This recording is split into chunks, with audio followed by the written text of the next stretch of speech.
Allahu Akbar, Allahu Akbar, Allahu Akbar, walillahil hamd.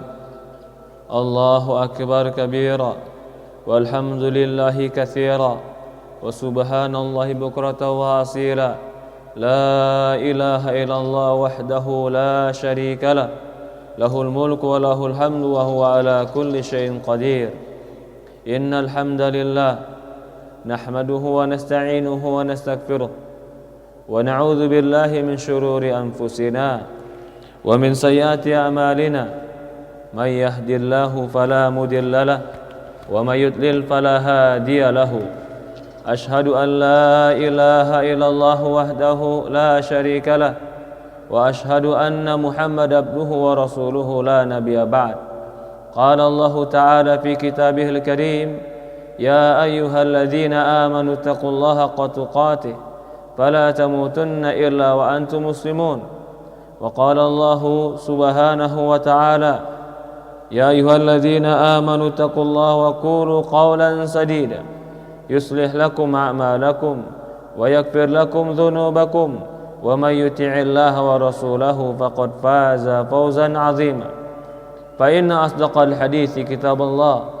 وخير الهدي hadi nabina Muhammadin sallallahu alaihi wa ala alihi wa sahbihi wa sallam wa syarrul umuri muhdatsatuha fa inna kulla muhdatsatin bid'ah fa inna kulla bid'atin dhalalah fa inna kulla dhalalatin fin nar a'adzani wa iyyakum minan nar ya ibadallah usikum wa nafsi bitaqwallah faqad fazal muttaqun. Para hadirin jamaah salat Id yang dimuliakan dan dirahmati oleh Allah Subhanahu wa taala. Saya wasiatkan kepada diri saya pribadi dan kepada seluruh jamaah agar bertakwa kepada Allah. Sesungguhnya orang-orang yang bertakwa kepada Allah Subhanahu wa taala mereka adalah orang-orang yang sukses. Faqad fazal muttaqun. Allah Subhanahu wa taala menggambarkan di Quran bahwasannya kesuksesan itu didapatkan bagi mereka orang yang bertakwa kepada Allah Subhanahu wa taala. Inilah kesuksesan yang diinginkan oleh Quran dan ini pula kesuksesan yang diinginkan oleh Rasulullah SAW. Maka seorang mukmin harusnya dia juga mengetahui tentang kesuksesan. Kesuksesan itu bukan berarti kita hanya sukses di dunia, tapi kesuksesan itu ketika kita mendapatkan kesuksesan di sisi Allah Subhanahu wa taala. Ya ibadallah, para hadirin jamaah salat Id yang dimuliakan dan dirahmati Allah Subhanahu wa taala. Di hari ini Allah Subhanahu wa taala syariatkan untuk kita adalah ibadah dengan bahagia. Hari ini hari yang tidak boleh kita berpuasa. Hari ini tidak boleh kita menahan makan dan minum. Tapi hari ini adalah hari kita yang disuruh oleh Allah Subhanahu wa taala dan Rasulullah untuk makan. Hari ini ibadah kita dengan bahagia. Hari ini ibadah kita dengan takbir. Hari ini ibadah kita dengan menyembelih hewan kurban karena Allah Subhanahu wa taala. Ya ibadallah, bahkan hari ini hari raya, hari menyembelih termasuk hari yang paling afdal di dunia. Ya ibadallah, para hadirin jamaah salat Id yang dimuliakan dan dirahmati Allah Subhanahu wa taala. Terkadang kita memahami mana ibadah itu adalah sebuah kegiatan dan usaha yang kita lakukan berupa action atau perbuatan. Padahal ada sebuah ibadah yang ibadah ini besar di sisi Allah pahalanya. Yang ibadah ini menjadi berat timbangan di sisi Allah Subhanahu wa taala. Bahkan ibadah ini tidak butuh action, tidak butuh gerakan, tidak butuh aktivitas. Dia hanya butuh diam, tapi mendapatkan pahala yang besar di sisi Allah Subhanahu wa taala. Bahkan Allah wafatkan orang yang melakukan ibadah tersebut dengan pahala yang tidak terhisap, tidak terhingga di sisi Allah Subhanahu wa taala. Maukah kita sebuah ibadah yang tidak menggunakan gerakan, tidak menggunakan usaha, tidak menggunakan apapun, hanya diminta diam, tapi diam itu menjadi sebuah pahala? Apakah ibadah itu? Mengertikah kita apa ibadah yang menjadi ibadah besar tanpa action dan tanpa perbuatan? Ibadah itu adalah dikatakan sabar. Sabar itu diam. Sabar itu tidak berbuat.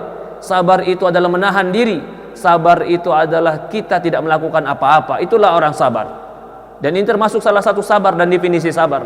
Maka itu para ulama ketika menyebutkan tentang makna sabar, sabar itu bermakna habas. Habas itu bermakna memenjarakan diri. Memenjarakan diri artinya kau mendiamkan dirimu. Ini ibadah yang besar. Ya ibadallah, tahukah kita sabar itu adalah ibadah yang besar, dan sabar itu tidak harus melakukan kegiatan, tapi sabar itu adalah mendiamkan dan tidak melakukan sesuatu apapun. Itu bisa diartikan sabar. Pahami maknanya. Ketika Allah Subhanahu wa taala haramkan khamr, lalu kau diam tidak meminum khamr. Ketika dirimu membisikkan untuk kau minum khamr, lalu kau tahan untuk diam dan tidak melakukannya, maka kau telah sabar. Begitupun zina. Allah mengharamkan zina. Allah mengatakan wala taqrabuz zina innahu kana fahishatan wa sa'a sabila. Jangan kau mendekati zina, sesungguhnya zina itu adalah perbuatan jelek dan sejelek-jeleknya jalan. Ketika jiwa, syahwat, nafsu mendorong untuk melakukan perzinahan, bahkan kepala berpikir untuk melakukannya, tangan ingin berbuatnya, kaki ingin melangkah, lalu hati mengatakan jangan, diam, jangan kau langkahkan kakimu, jangan kau gerakkan tanganmu, jangan kau melakukan apa-apa, maka diammu di sini adalah ibadah. Diammu di sini adalah ibadah kepada Allah Subhanahu wa taala, dan diam di sini dikatakan sabar. Ya ibadallah, banyak sekali keutamaan-keutamaan sabar dalam Al-Quran, tapi pahami bahwasannya sabar itu prinsipnya adalah memenjarakan diri dari perkara yang Allah haramkan. Itulah sabar. Memenjarakan diri ini bukan perkara yang ringan. Kadang-kadang kita harus memenjarakan nafsu kita, kadang-kadang kita harus memenjarakan kemalasan kita, kadang-kadang kita harus memenjarakan syahwat kita, kadang-kadang kita harus memenjarakan keinginan-keinginan kita yang tidak sesuai dengan firman Allah Subhanahu wa taala. Allah Subhanahu wa taala berfirman dalam Al-Qur'an, "Innama yuwaffas sabiruna ajrahum bighairi hisab." Kata Allah Subhanahu wa taala, sesungguhnya orang-orang yang sabar, maka Allah Subhanahu wa taala wafatkan dengan pahala yang tidak terhingga bagi mereka. Bahkan Rasulullah sallallahu alaihi wasallam bersabda, "Ma ata'allahu ata'an khairun wa awsa' minas sabar." Kata Rasulullah sallallahu alaihi wasallam, tidak ada sebuah pemberian yang Allah berikan kepada kita yang lebih luas, yang lebih besar, yang lebih baik sebagaimana Allah berikan kepada kita kesabaran. Ya ibadallah, hidup ini membutuhkan modal kesabaran. Kalau kita tidak memiliki kesabaran dalam hidup ini, maka kita tidak memiliki bahan bakar untuk menuju Allah Subhanahu wa taala. Sabar ini adalah bahan bakar kita menuju Allah, untuk menjadi orang yang lebih baik, untuk sampai kita bertemu Rasulullah sallallahu alaihi wasallam. Sebagian orang mengatakan sabar itu ada batasnya. Kita katakan sabar itu tidak ada batasnya sampai kita ketemu Allah. Sabar yang bagaimana yang ada batasnya? Sabar dalam ketaatan, sabar dalam ibadah, sabar dalam kebaikan, sabar untuk menahan nafsu, itu tidak ada batasnya. Rasulullah sallallahu alaihi wasallam mengatakan dalam sebuah hadis, kata Rasulullah sallallahu alaihi wasallam, "Isbiru hatta talqauni alal haud." Kata Rasulullah sallallahu alaihi wasallam, sabarlah kalian sampai kalian bertemu aku dalam telaga. Di mana telaga Rasulullah SAW? Nanti di padang, setelah padang mahsyar kita akan masuk ke telaga Rasulullah SAW. Maka orang mukmin dia harus bersabar dalam hidupnya sampai dia bertemu dengan Rasulullah SAW. Bersabar untuk meninggalkan maksiat itu berat. Bersabar untuk meninggalkan syahwat itu berat. Bersabar untuk menjadi orang yang baik itu berat. Apalagi di zaman sekarang yang penuh dengan godaan, penuh dengan fitnah. Maka seorang mukmin harus membekali dirinya dengan kesabaran. Rasulullah sallallahu alaihi wasallam adalah orang yang paling sabar. Bukan hanya sabar pada takdir, tapi sabar kata para ulama terbagi menjadi 3. Yang pertama, ini sabar yang paling ringan, dan ini adalah sabar yang mau tidak mau orang harus sabar, yaitu sabar kepada takdir Allah Subhanahu wa taala. Sabar ketika memang gak ada pilihan, itu adalah sabar yang paling rendah. Ketika tidak ada pilihan hidup, harus menjalankan apa yang Allah takdirkan, Allah gadiskan, itu wajib sabar. Sabar di sini sabar kewajiban, dan itu bukan sabar yang paling tinggi. Itu adalah sabar yang awal dalam kesabaran. Ketika Allah Subhanahu wa taala takdirkan kepada kita apa-apa yang kita tidak sukai, lalu kita sabar karena tidak ada pilihan lain, itu bukan sebuah sabar yang tertinggi, tapi itu sabar yang baik, dan itu tetap terpuji, dan harus setiap mukmin melakukan kesabaran itu. Ketika ada yang meninggal, kita harus sabar, tapi karena tidak ada pilihan, kesabaran itulah pilihan yang terbaik. Ketika ada yang sakit, kita harus sabar karena tidak ada pilihan, karena kecuali sabarlah pilihan yang terbaik. Inilah sabar yang dikatakan sabar terhadap takdir Allah. Dan ini wajib bagi kita setiap kaum muslimin, sabar terhadap segala ketentuan Allah dan selalu berpikir baik terhadap ketentuan Allah. Jangan pernah berpikir jelek terhadap ketentuan Allah. Ketika Allah tentukan kepada kita suatu masalah dan kita telah mengatakan kepada Allah, ya Allah berikan aku terbaik, lalu ternyata Allah berikan terbaik lalu Allah berikan kepada kita terbaik sesuai dengan kehendak dan ilmu Allah, walaupun itu tidak sesuai dengan kehendak kita, tapi tetaplah berhusnudzon, baik sangka kepada Allah bahwasanya keputusan Allah lebih baik untuk kita, walaupun kita tidak tahu kebaikan itu dan hikmah di baliknya. Ini sabar yang pertama, sabar di atas takdir Allah, dan ini adalah wajib bagi siapapun untuk melakukannya, karena tidak ada pilihan bagi dia kecuali hanya sabar. Bagi mereka yang tertimpa musibah lalu mereka tidak sabar, lalu mereka mencaci, lalu mereka menolak takdir, ini orang yang jatuh tertimpa tangga. Ketika engkau tidak sabar dengan musibah dan takdir Allah, lalu kau mencacinya, kau mencelanya, kau mencemoohnya, takdirmu tidak berubah, tapi dosamu malah bertambah, bahkan menyempitkan dirimu setiap cacianmu, setiap apa yang kau tidak terima dari takdir Allah Subhanahu wa ta'ala. Yang kedua, ini adalah sabar yang lebih tinggi, yaitu sabar untuk memilih yang baik dalam hidup kita. Yang dikatakan oleh para ulama, sabar di atas ketaatan. Sabar di atas ketaatan ini pilihan, berbeda dengan fase yang pertama tadi atau jenis yang pertama tadi. Sabar yang memang gak ada pilihan lain kecuali sabar. Sabar yang kedua ini adalah sabar di atas pilihan. Kita sabar untuk sholat, kita sabar untuk puasa, kita sabar untuk melakukan ketaatan, kita sabar untuk bersedekah, kita sabar untuk menyembelih sementara harta kita yang kita kumpulkan. Kita harus sabar untuk haji, padahal ada pilihan kita tidak menyembelih, padahal ada pilihan kita tidak sholat, padahal ada pilihan kita tidak puasa. Kita bisa memilihnya antara puasa dan tidak, tapi kita bersabar untuk memilih puasa. Inilah sabar orang yang hebat.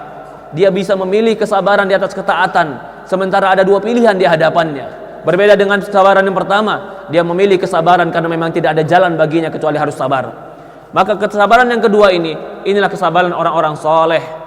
Dia sabar untuk tetap taat kepada Allah, dia sabar untuk tetap istiqomah di jalan Allah, dia sabar untuk melakukan perintah-perintah Allah, sabar untuk berjilbab, sabar untuk berpuasa, sabar untuk bersedekah, sabar untuk berbuat baik, sabar untuk mengusahakan dirinya maksimal dalam ketaatan kepada Allah Subhanahu wa ta'ala. Ini kesabaran yang kedua. Adapun kesabaran yang ketiga, ini pun kesabaran yang sulit. Kesabaran yang dimana dia diberikan oleh Allah dua pilihan, untuk sabar atau untuk memilih yang lain, yaitu sabar untuk menahan nafsu kita, sabar untuk menahan syahwat kita.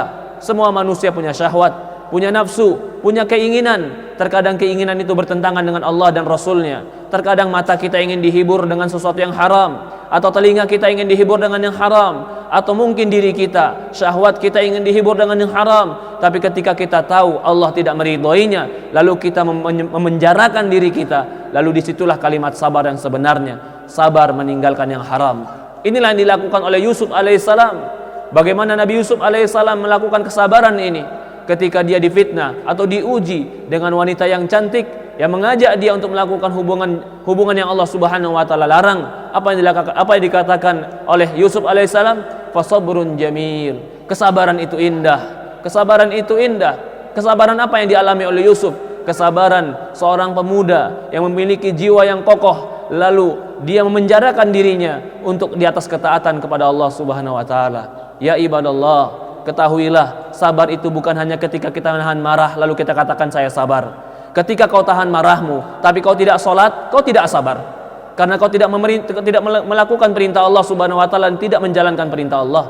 Ketika kau tidak marah tapi kau menunaikan syahwatmu sesuai dengan keinginanmu, tidak sesuai dengan keinginan Allah, kau tidak sabar. Karena orang yang sabar itu adalah memenjarakan syahwatnya sampai dia bertemu Allah Subhanahu wa taala. Maka orang yang sabar adalah orang yang tetap istiqomah di jalan Allah Subhanahu wa taala. Dari itulah Rasulullah SAW mengatakan istiqomah itu berat, memegang agama ini berat. Bahkan Rasulullah SAW mengatakan dalam hadis, sayati zaman as-sabru ala dini kaqabdu ala jamrah. Kata Rasulullah sallallahu alaihi wasallam, akan datang sebuah zaman orang yang sabar di atas agamanya itu bagaikan memegang bara api. Orang yang sabar istiqomah di atas agamanya bagaikan memegang bara api. Inilah makna kesabaran yang sebenarnya.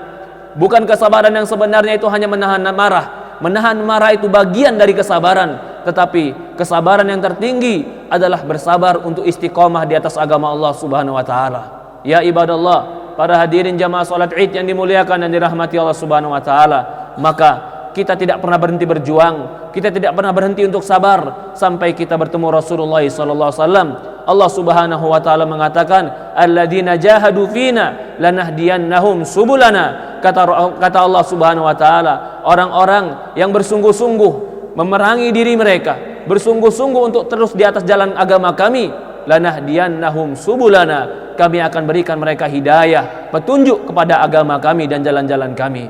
Ya ibadallah, dari itulah di dalam surat Al-Fatihah kita memohon kepada Allah, iyyaka na'budu wa iyyaka nasta'in, ihdinas siratal mustaqim. Ya Allah, hanya kepadamu kami beribadah dan hanya kepadamu kami meminta tolong, berikan kami petunjuk kepada siratal mustaqim. Ibadah ini adalah agama, meminta tolong adalah kesabaran, lalu siratal mustaqim adalah jalan kita bertemu Allah Subhanahu wa taala. Ya ibadallah, para hadirin jamaah salat Id yang dimuliakan dan dirahmati Allah Subhanahu wa taala, penjarakan diri kita dari segala sesuatu yang Allah haramkan. Usahakan diri kita, paksa diri kita untuk melakukan ketaatan kepada Allah, dan terimalah segala takdir Allah dengan kita berbaik sangka kepada Allah, bahwasannya Allah tidak akan pernah menyia-nyiakan hambanya, Allah tidak akan pernah menzalimi hambanya, Allah akan memberikan yang terbaik bagi hambanya apa yang dia dapatkan kehidupan dunia dan akhirat. Ya ibadallah, para hadirin jamaah salat Id yang dimuliakan dan dirahmati Allah Subhanahu wa taala, perhatikan bagaimana satu kisah kesabaran yang luar biasa, kisah Ibrahim alaihissalam. Ini menutup khutbah kita. Ibrahim alaihissalam menunggu kelahiran Ismail puluhan tahun. Bahkan ketika Ibrahim berusia 70 tahun, barulah Allah berikan Ismail lahir. Anak-anak yang dia tunggu selama ini, yang bukan dia tunggu setahun 2 tahun, tapi anak yang dia tunggu puluhan tahun. Begitu anak ini sudah mulai besar, anak ini begitu pintar, dikatakan halim, anak ini anak yang patuh. Allah perintahkan kepada Ibrahim, ya Ibrahim, Allah perintahkan dalam mimpinya agar Ibrahim menyembelih anaknya. Ya subhanallah, bukankah ini tingkat kesabaran yang luar tinggi, yang paling tinggi? Sementara dia bisa memilih untuk tidak menyembelih anaknya, tapi dia katakan kepada anaknya, ya bunayya, wahai anakku, aku melihat dalam mimpiku aku menyembelihmu. Fanzur madza tara, wahai anakku, apa pendapatmu? Dia menanyakan kepada anaknya. Bayangkan, anak yang dia tunggu-tunggu Allah perintahkan untuk disembelih. Bukankah itu kesabaran yang luar biasa? Lalu apa kata anaknya? Ya abati if'al ma tu'mar, satajiduni insyaallah minas sabirin. Wahai bapakku, lakukan yang Allah perintahkan, engkau akan mendapatkan aku menjadi orang-orang yang sabirin. Aku mendapatkan orang-orang yang sabar. Sabar untuk apa? Sabar untuk taat di atas jalan agama Allah Subhanahu wa taala. Ya ibadallah, para hadirin jamaah salat Jumat, salat Id yang dimuliakan dan dirahmati Allah Subhanahu wa taala, maka bermodallah sabar dalam hidup kita. Tidak perlu semua hawa nafsu kita ikuti. Bermodallah sabar untuk ketaatan kepada Allah. Bermodallah sabar untuk takdir Allah Subhanahu wa taala. Karena orang yang memiliki kesabaran dalam hidupnya, 3 modal yang paling besar: sabar, syukur, istighfar dan taubat kepada Allah, maka kita akan mendapatkan kebahagiaan di dunia dan akhirat. Semoga Allah Subhanahu wa taala menganugerahkan kepada kita kesabaran. Semoga Allah Subhanahu wa taala memberikan kita kekuatan iman. Semoga Allah Subhanahu wa taala memberkahi kita. Semoga salat Id ini, hari raya ini, memberikan kepada kita kebaikan dunia dan akhirat. Allahumma shalli ala Muhammad wa ala Muhammad kama shallaita ala Ibrahim innaka Hamidul Majid. Allahumma barik ala Muhammad wa ala Muhammad kama barakta ala Ibrahim innaka Hamidul Majid. Allahumma arinal haqqa haqqan warzuqna tiba'ah wa arinal batila batila warzuqna tinabah. Allahumma nas'alukal huda wa tuqa wal afafa wal ghina. Rabbana atina fid dunya hasanah wa fil akhirati hasanah wa qina adzaban nar. Walhamdulillahi rabbil alamin.